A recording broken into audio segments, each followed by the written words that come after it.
अस्सलाम वालेकुम students, welcome back to my channel. कैसे हैं आप सब? उम्मीद करते हैं कि सब ठीक होंगे। तो आज का जो हमारा टॉपिक है वो है जी सेल साइकिल। सेल साइकिल देखें, एक ऐसा साइकिल है जिसके अंदर जो हमारे सेल हैं वो डिवाइड होते हैं और एक से जो है आगे मल्टीपल सेल्स के अंदर जो है वो न्यू सेल्स बना देते हैं डिवाइड होके। अब इस साइकिल में क्या होता है, ये कहता है कि the cell cycle represent a self regulated sequence. यानी कि ये क्या है, ये साइकिल इस तरह का मतलब होता है कि ये सेल्फ रेगुलेटेड होता है, यानी खुद ब खुद ये स्टार्ट हो जाता है। और सीक्वेंस होती है इवेंट्स की। सीक्वेंस ऑफ इवेंट्स का मतलब ये है कि इसमें जो है वो सेल पहले एक ख़ास किस्म की स्टेज में होगा, फिर उसके बाद वो उसकी स्टेज चेंज हो जाएगी, फिर अगली स्टेज कुछ और होगी, फिर उससे अगली स्टेज कुछ और होगी। ठीक है, तो इस तरह से एक सीक्वेंस चल रही होती है। ठीक है, अब ये जो सेल साइकिल है इसका पर्पस क्या होता है कि ये कंट्रोल करता है सेल की ग्रोथ को एंड द सेल डिवीजन और सेल डिवीजन को। ठीक है, सेल यानी इसने सेल की ग्रोथ यानी नए सेल्स को डेवलप करना है। ठीक है, उनकी डेवलपमेंट करवानी है, उनको बनाना है और उनको मेचोरेशन उनकी करवानी है, उनकी ग्रोथ करवानी है। उसके बाद कहते हैं कि development of the single fertilise cell to form a complex multi cellular organism involved cellular replication, growth and progressive specialisation, जिसको हम डिफ्रेंसिएशन भी कहते हैं, for a variety of the functions. अब यहाँ पे ये क्या कह रहा है कि देखिए स्टूडेंट, जो सेल जो है कोई भी एक ऑर्गेनिज्म है, ठीक है, वो उसकी जो डेवलपमेंट होती है वो एक सिंगल सेल से होती है। ठीक है, अब वो जो सिंगल सेल होता है उस सेल को हम ये क्या कहते हैं, फर्टिलाइज्ड एग कहते हैं। ठीक है, एग सेल कहते हैं। अब ये जो फर्टिलाइज्ड एग होता है मजीद एक सीक्वेंस ऑफ इवेंट्स में जाता है। ठीक है, और बना देता है एक कम्प्लेक्स मल्टी सेलुलर ऑर्गेनिज्म। यानी एक सेल डिवाइड होता है, उससे फिर मल्टीपल सेल्स बनते हैं, और मल्टीपल सेल्स जब आपस में कंबाइन होंगे तो वो ऑर्गेनिज्म जो बनेगा वो क्या कौन सा होगा, मल्टी सेलुलर होगा। लेकिन याद रखिएगा हमेशा, जो मल्टी सेलुलर ऑर्गेनिज्म है वो भी किससे बना होता है, एक सिंगल सेल से बना होता है। अब कहते हैं कि इस प्रोसेस में क्या होता है, ये सारे प्रोसेस के अंदर, कि जब एक सेल जो है वो एक मल्टी सेलुलर ऑर्गेनिज्म में कन्वर्ट होता है तो इसमें रेप्लिकेशन होती है, सेलुलर रेप्लिकेशन यानी सेल्स का डबल होना, उनकी ग्रोथ होती है। ठीक है, उनकी यानी नशोनुमा होती है, एंड प्रोग्रेसिव स्पेशलाइजेशन।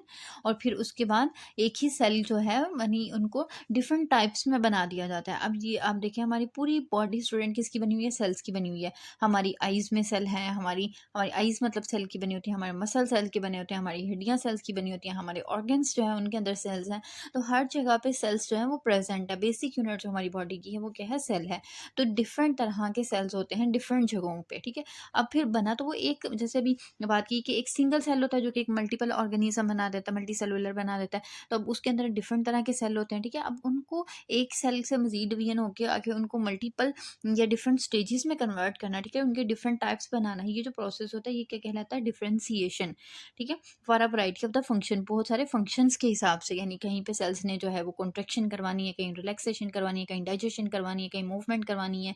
ठीक है, मल्टीपल जो है वो टाइप्स के लिहाज से फंक्शन चेंज होते रहते हैं। अब कहते हैं द फर्टिलाइज एग, जिसको हम जाइगोट भी कहते हैं, divide by a process known as the mitosis. अब जिस सेल ने जो है आगे एक ऑर्गेनिज्म बनाना है वो डिवाइड होगा। ठीक है, वो किस प्रोसेस के थ्रू, माइटोसिस के थ्रू। और इस सेल को हम क्या कहते हैं, जाइगोट भी कहते हैं। To produced two genetically identical daughter cells. अब एक सेल है वो पहले डिवाइड होगा कितने सेल्स के अंदर, जेनेटिकली मतलब जो एक दूसरे के साथ मैच करते होंगे, यानी जिनके अंदर जो मटेरियल है वो क्या होगा, सेम होगा। यानी क्रोमाटिन मटेरियल जो है, क्रोमोसोम जो है वो क्या होंगे, सब सेम होंगे उस सेल उन दो सेल्स के अंदर। ठीक है, तो ये डिवाइड हो जाएगा कितने सेल्स के अंदर, दो डॉटर सेल्स के अंदर। यानी एक सेल जो है वो मैं आपको बताती हूँ, एक सेल है, ठीक है, आगे ये डिवाइड होगा कितने सेल्स के अंदर, दो डॉटर न्यूक्लियाई सेल्स के अंदर या टू डॉटर सेल्स के अंदर।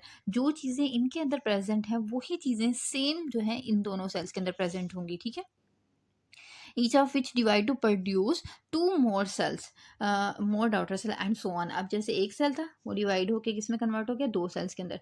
अब ये वाले दो सेल्स जो है मजीद, एक सेल जो है ये मजीद डिवाइड होगा दो सेल्स के अंदर, और इसी तरीके से ये वाला भी डिवाइड होगा आगे दो सेल्स के अंदर। तो इस तरीके से जो है ये सेल्स की जो है वो डिवीजन होती है। ठीक है, आगे कहता है कि which divides to produce two more daughter cells and so on, और इसी तरीके से जो है ना सो ऑन चलते जाते हैं।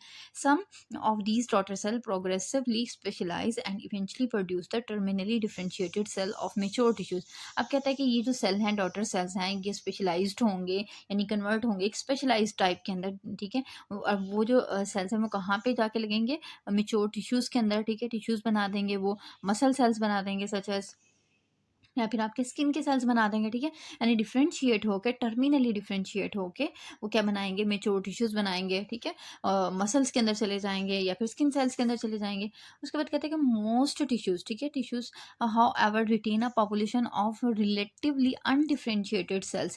कहता है कि जो ज़्यादातर टिश्यूज होते हैं, ठीक है, उसके अंदर जो सेल्स होते हैं वो कौन से होते हैं, अनडिफरेंशिएटेड होते हैं। यानी मतलब उनकी कोई खास एक टाइप जो है वो डिफरेंशिएट नहीं होती, ठीक है। That are able to divide, वो फिर इसका मतलब ये कि वो उनके अंदर मजीद डिवीजन हो सकती है, रिप्लेस कर सकते हैं, एंड डिफरेंशिएटेड सेल जो है वो उनसे प्रोड्यूस हो सकते हैं जहाँ पे रिक्वायर्ड है उस हिसाब से। यानी कहता है कि कुछ जो टिश्यूज़ हैं, जैसे मैंने आपको पहले बताया कि एक सेल है वो डिवाइड होता है दो डॉटर सेल्स के अंदर, फिर आगे जो दोनों डॉटर सेल्स हैं वो डिवाइड हो जाते हैं मजीद दो डॉटर सेल्स के अंदर, ठीक है। इसी तरीके से ये प्रोग्रेस चलते रहता है। सबके अंदर जेनेटिक मटेरियल क्या होता है, सेम होता है, लेकिन एक पॉइंट ऐसा आता है कि जब बोन सेल्स बनाने हैं तब वही जो डॉटर सेल्स हैं इनके अंदर थोड़ी चेंजेस आएंगी, ठीक है। अब जब वो चेंजेस आएंगी तो उस तरह के वो जो सेल्स होंगे वो क्या कहलाएंगे, टर्मिनली डिफरेंशिएटेड सेल्स। लेकिन कुछ टिश्यूज ऐसे होते हैं जिसके अंदर जो है सेल वो जो सेल्स हैं डॉटर सेल्स वो प्रेजेंट होंगे, डिफरेंशिएट नहीं होंगे, उसी तरह से प्रेजेंट होंगे। जो अनडिफरेंशिएटेड सेल्स होते हैं उनको हम स्टेम सेल्स कहते हैं, यानी बुनियादी सेल्स होते हैं जिससे मजीद डिवीजन हो सकती है, ठीक है। अब ये जो सेल्स हैं, स्टेम सेल्स हैं, ये मजीद डिवाइड होकर जहाँ पे ज़रूरत पड़ेगी, जिस तरह के सेल्स रिक्वायरमेंट होंगे वहाँ पे जो है ये सेल डिवाइड होकर उस तरह के सेल बना देते होते हैं। आगे कहते हैं the interval between the mitotic division is known as the cell cycle. अब ये कहते हैं कि जब माइटोसिस का प्रोसेस होता है, ठीक है, यानी एक सेल से दो सेल्स बनते हैं, मजीद सेल्स बनते हैं, ठीक है, इसके का जो इंटरवल होता है, जो टाइम होता है, ठीक है, उसको हम क्या कहते हैं, सेल साइकिल कहते हैं। अब कहता है कि all body cells divide mitosis. कहता है कि हमारी बॉडी में जितने भी सेल्स होते हैं, ठीक है, वो किस में डिवाइड हो रहे, किसके थ्रू डिवाइड हो रहे हैं, माइटोसिस के थ्रू डिवाइड हो रहे हैं। यानी माइटोसिस हमें पता है कि एक सेल से दूसरे सेल में बना रही होती है, except for male and female germ cells. अब स्टूडेंट यहाँ पे जो एक बात है वो याद रखिएगा कि हमारी बॉडी के अंदर दो तरह के सेल्स होते हैं, ठीक है। एक होते हैं सोमैटिक सेल्स और दूसरे होते हैं जर्म सेल्स, ठीक है। सोमैटिक सेल्स वो होते हैं जिन्होंने हमारी पूरी बॉडी बनानी होती है, ठीक है, यानी हमारे मसल्स, हमारे लंग्स, हमारे टिश्यूज़, ठीक है। अब मेल और फीमेल को जो सेपरेट करते हैं, ठीक है, जो डिफरेंशिएट करते हैं, उसके लिए जो सेल्स रिक्वायर्ड होते हैं वो हमारे पास जर्म सेल्स होते हैं, ठीक है। अब कहता है कि माइटोसिस से जितने भी हमारी बॉडी के सेल्स हैं वो सारे सेल्स जो है ना वो माइटोसिस से डिवाइड होते हैं, ठीक है। और जिनको हम सोमैटिक सेल्स कहते हैं, ठीक है, यहाँ पे लिखा नहीं है लेकिन आप माइंड में रखिएगा। सोमैटिक सेल्स जो होते हैं वो माइटोसिस से डिवाइड होते हैं, और जो जर्म सेल्स होते हैं जो कि मेल और फीमेल के अंदर सेपरेट होते हैं, ठीक है, विच डिवाइड बाय द मियोसिस, वो मियोसिस के थ्रू डिवाइड होंगे, ठीक है। माइटोसिस और मियोसिस याद रखिएगा। माइटोसिस से मियोटिक सेल्स होंगे, ठीक है, सॉरी सोमैटिक सेल्स होंगे, और जो मियोसिस है उससे जो है वो जर्म सेल्स जो है वो डिवाइड होंगे और प्रोड्यूस कर देंगे, गैमेट्स प्रोड्यूस करेंगे, ठीक है। उसके बाद आ जाता है जी माइटोसिस का प्रोसेस। अब यहाँ पे इन्होंने थोड़ा सा डिटेल से डिस्कस किया हुआ है। कहते हैं कि mitosis is the process whereby one cell divide, जिसमें एक ऐसा प्रोसेस है जिसमें एक सेल डिवाइड करेगा, giving rise to two daughter cell, दो सेल्स आगे डॉटर सेल्स बनाएगा, that are genetically identical to the parent cell, जो कि अपने पेरेंट सेल से क्या होगा, मिलता जुलता होगा, यानी जिससे वो डिवाइड हुए हैं। आगे कहते हैं कि each daughter cell receive the complete complement of the 46 chromosome. यानी कि अब क्या कह रहे हैं कि जैसे हमें पता है कि जो सेल्स होते हैं उनके अंदर हेरिडिटी मटेरियल जो है वो प्रेजेंट होता है, ठीक है।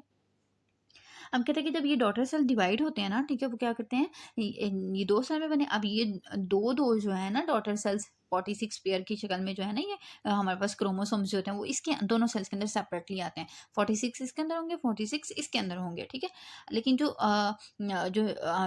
ये तो सोमैटिक सेल की बात हुई। जो जर्म सेल्स होते हैं स्टूडेंट, ठीक है, वो क्या होता है कि जब डिवाइड होते हैं, ठीक है, तो उनमें क्या होगा कि एक जो ये एक मेल का सेल, एक फीमेल का सेल, ठीक है। अब इनसे जो सेल बनेगा, ठीक है, उसमें से हाफ क्रोमोसोम जो है, ठीक है, एक पेरेंट से आएगा और दूसरा क्रोमोसोम दूसरे पेरेंट से आएगा, ठीक है। ये बात आप याद रखिएगा, दोनों में डिफरेंस ही है, ठीक है, कि जो सोमैटिक सेल्स होते हैं, ठीक है, जो माइटोसिस के थ्रू डिवाइड हो रहे होते हैं, उनके अंदर जो 46 क्रोमोसोम है वो सारे के सारे कहाँ से आते हैं, अपने पेरेंट न्यूक्लियाई से आते हैं। एक ही जो पेरेंट न्यूक्लियाई होता है, ठीक है, पेरेंट सेल होता है, वहाँ से आते हैं।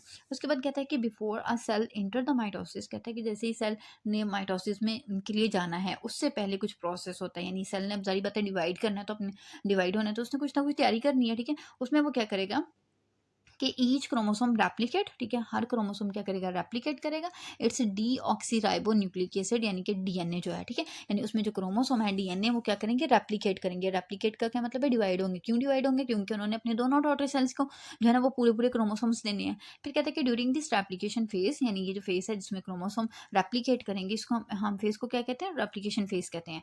फिर कहते हैं कि क्रोमोसोम आर एक्सट्रीमली लॉन्ग। अब इन्होंने क्योंकि डिवाइड होना तो ये सबसे पहले क्या होंगे, लॉन्ग हो जाएंगे, लंबे हो जाएंगे। एंड दे आर स्प्रेड, और वो फैल जाएंगे डिफ्यूजली थ्रू द न्यूक्लियस, न्यूक्लियस के अंदर। यानी नॉर्मली जब होता है ना सेल के सेंटर में जो है ना वो न्यूक्लियस होता है और इसके अंदर क्रोमेटिन मटेरियल जो है ना वो पड़ा होता है। लेकिन अब जब ये डिवाइड होंगे, ठीक है, इन्होंने डिवीजन के लिए जाना है, तो अब ये जो न्यूक्लियस है, ठीक है, इसके अंदर ये जो क्रोमेटिन मटेरियल है ये क्या करेगा, स्प्रेड करके पूरे मतलब सेल के अंदर जो है ना ये फैल जाएगा, ठीक है, throughout the nucleus, and they can not be recognise with the light microscope. और हम इसको लाइट माइक्रोस्कोप से भी जो है वो रिकॉग्नाइज नहीं कर सकते कि ये क्रोमोसोम है ये क्या है, ठीक है, मतलब उस मटेरियल को आइडेंटिफाई करना क्या होगा, थोड़ा हमारे लिए मुश्किल होगा, ठीक है, माइटोसिस से पहले, ठीक है। अब ये प्रोसेस सारा क्यों हो रहा है, क्यों जो क्रोमोसोम है वो सेपरेट हो रहे हैं, तो रीज़न एक ही है, क्योंकि उन्होंने अपने जो है अपने जैसे और क्रोमोसोम बना के अपनी जो डॉटर सेल्स हैं उनको जो है ना ये ट्रांसफर करने हैं। फिर उसके बाद कहते हैं कि जैसे माइटोसिस का ऑनसेट होता है यानी स्टार्ट होती है, तो क्रोमोसोम बिगिन टू क्वाइल। अब वो जो फैले हुए थे ना लंबे लंबे ऐसे क्रोमोसोम बन गए थे इस तरीके से लंबे लंबे, अब ये क्या करेंगे, ये इस तरीके से क्वाइल होना शुरू होंगे, ठीक है, कॉन्ट्रैक्ट होंगे यानी सुकड़ जाएंगे, एंड कंडेंस और इकट्ठे हो जाएंगे, गाढ़े हो जाएंगे।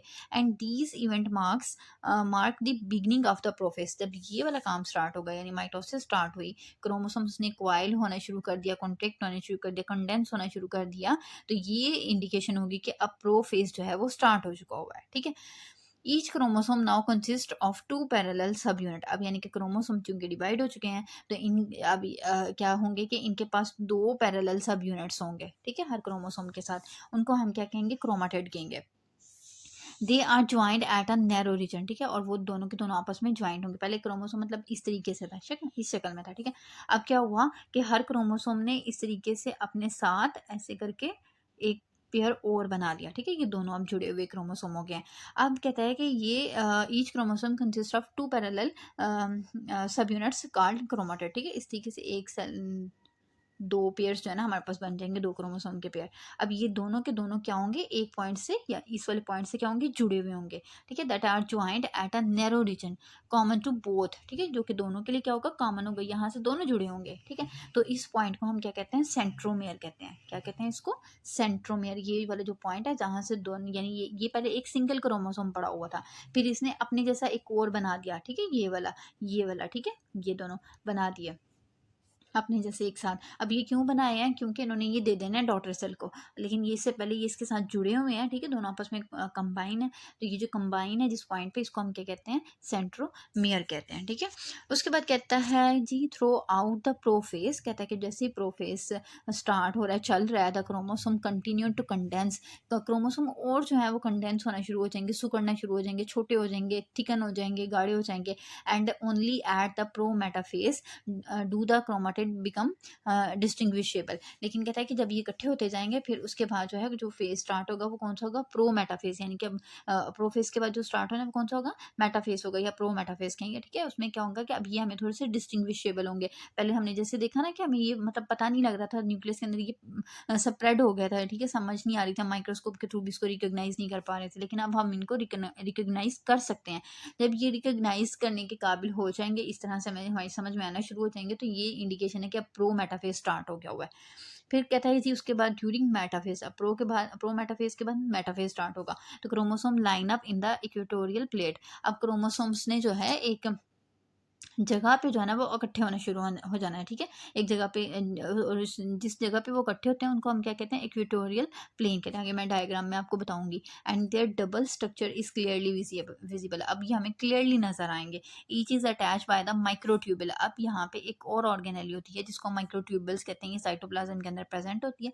अब ये जब डिवीजन का काम होगा तो माइक्रोट्यूबल्स जो है इन क्रोमोसोम के पास चले जाएंगे। अब ये जो क्रोमोसोम है किसके साथ जाके जुड़ जाएंगे, माइक्रोट्यूबल के साथ, extending from the centromere to the centriole. अब ये क्या करेंगे, कि सेंट्रोमियर यानी वो पॉइंट जहाँ से दोनों सिस्टर क्रोमाटिड आपस में जुड़े हुए थे वहाँ से जुड़ेंगे, ठीक है, और जो है वो सेपरेट करके साइडों पे चले जाएंगे। जैसे यहाँ पे ये क्रोमोसोम पड़ा हुआ है ना ऐसे, ठीक है, तो जो जो हमारे पास माइक्रोट्यूबुल है ना वो इस तरह से इनके ये जो सेंटर है ना यहाँ पे ऐसे आके अटैच होना शुरू हो जाएंगे, ठीक है, और एक्सटेंड करके ऐसे एक एरिया होगा एंडिंग का, ठीक है, वहाँ पे आप पहुँच जाएंगे और यहाँ पे सेंट्रियोल्स पड़ी होंगी, ये सेंट्रियोल्स की हैं, ठीक है, स्ट्रक्चर। वो भी सेंट्रियोल्स भी क्या होती हैं, हमारे पास थ्रेड लाइक स्ट्रक्चर्स होते हैं। और ये जो चीज़ें हैं जो कि सेंट्रोमेयर से स्टार्ट हो के स्पिंडल फाइबर या ये अपना सेंट्रियोल तक जा रहे हैं, इनको हम स्पिंडल फाइबर भी कहते हैं, ठीक है, या माइक्रोट्यूबुल आप कहते हैं, ठीक है, तो फॉर्मिंग द माइटोटिक स्पिंडल। अब जब ये यहाँ से यानी क्रोमोसोम से स्टार्ट होके हमारे पास सेंट्रियोल तक जा रही हैं ये वाले फाइबर्स, ठीक है,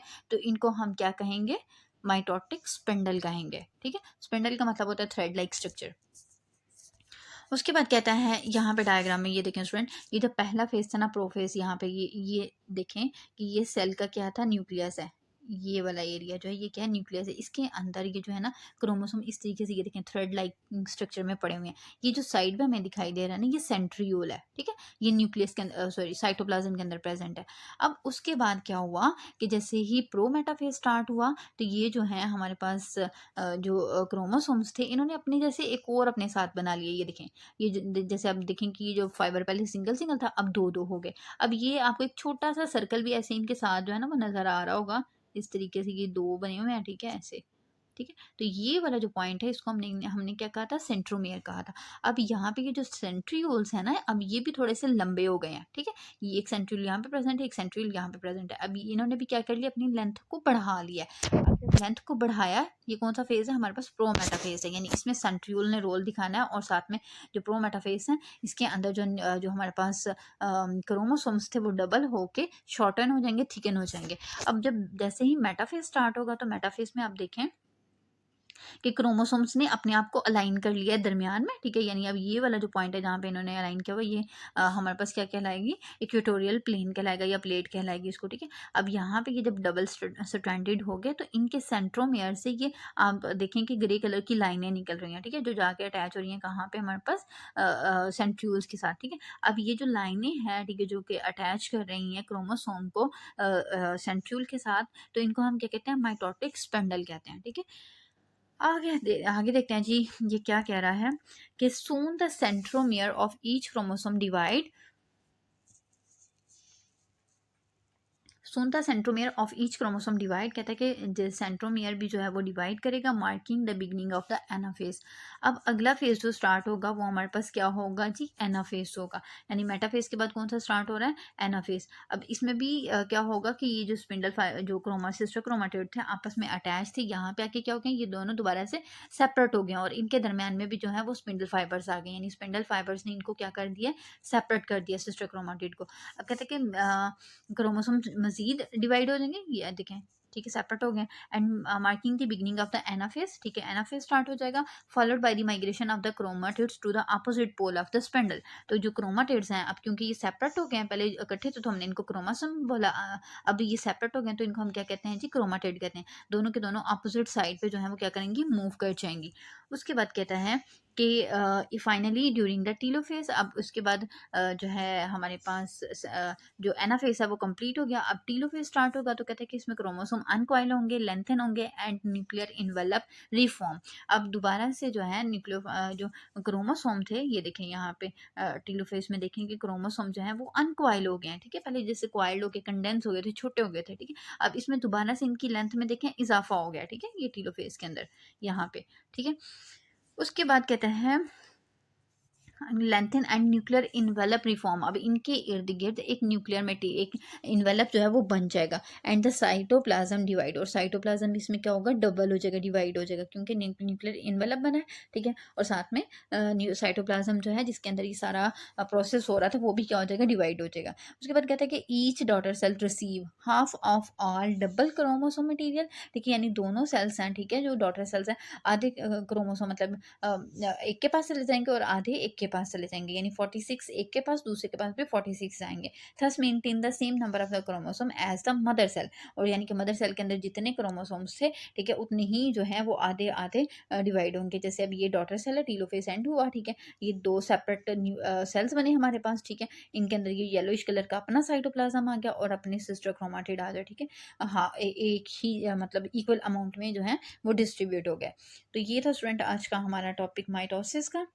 इंशाल्लाह मियोसिस को हम अगले लेक्चर में देखेंगे, वरना आज का जो लेक्चर है वो थोड़ा लंबा हो जाएगा।